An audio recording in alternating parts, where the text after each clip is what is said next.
I think one of the biggest keys to understanding IT band syndrome is to really look deep into the anatomy of this structure. So the IT band isn't just this simple little strip of band that runs down your knee and causes pain. It is a complex structure. It starts up at the hip. It attaches to muscles on the front of the hip, the side of the hip, and the back of the hip. It attaches multiple places along the length of the femur.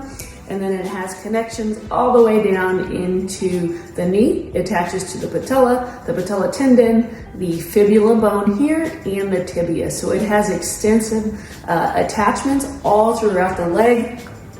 And I think understanding that can help us make a little bit more sense of why people can present different clinically with various symptoms of IT band syndrome. With all of that said about the anatomy of the IT band, we can really call the IT band part fascia, part ligament, part tendon. So it is a complex structure that's super important for the stability of the knee.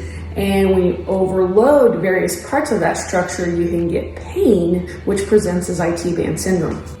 Because the IT band is such a complex structure, it would be a big mistake to think that you can simply roll or stretch away your symptoms from this injury. All right, let's dive into what IT band syndrome can look like clinically. I want to talk specifically about one type of presentation that is very familiar to runners. The story usually goes like this. I am 4, 5, 6, 7 miles into my run, and every time when I get to that point in my run, I start developing this building ache or sharp pain down towards the outside of the knee.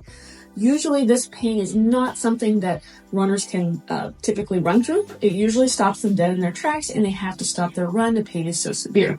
So what is it about the IT band down near the knee that can cause that much pain in the middle of a run? Well, one leading theory right now with IT band syndrome is that this type of pain can be related to an increased spikes in the rate of loading that occurs down at the IT band near the knee. So what types of things can cause spikes in loading rate? Fatigued running. As you get tired, when you're fatigued, what tends to happen is the knee tends to dive in more, the hip tends to collapse more. We know those things happen when you fatigue, and we also know biomechanically that when those things happen quickly, that can cause rapid spikes in how much loading goes to your IT band. We also know about IT band anatomy is that there is a structure that sits below the IT band, around where runners typically report their pain, and this is a fat pad. So this fat pad is not part of the IT band, but it lays deep to the IT band, right near this bump on the femur called the lateral femoral condyle. It lays just above that. One of the most current theories about IT band syndrome is it's really more of an issue of compression. So as that IT band tightens, as you get fatigued with your run from those movements at the hip, that can cause compression of the underlying fat pad. And when that happens, that fat pad can get inflamed. It has lots of pain receptors, so it can be super painful when that thing gets irritated and compressed over and over again every time you bend and straighten your knee when you run. And that is why, with this particular presentation of IT band syndrome, rolling and stretching is going to do absolutely nothing to help you with your symptoms. If those things are not going to be helpful for IT band syndrome, how can you get over this crazy injury?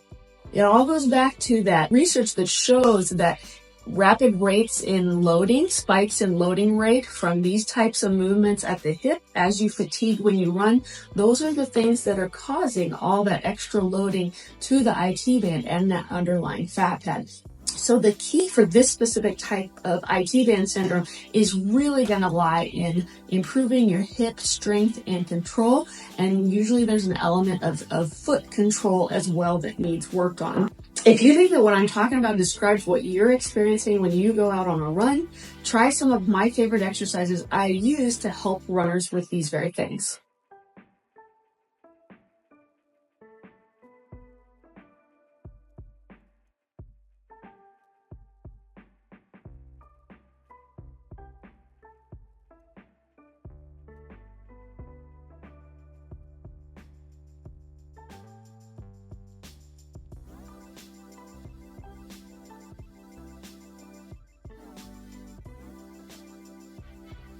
to use.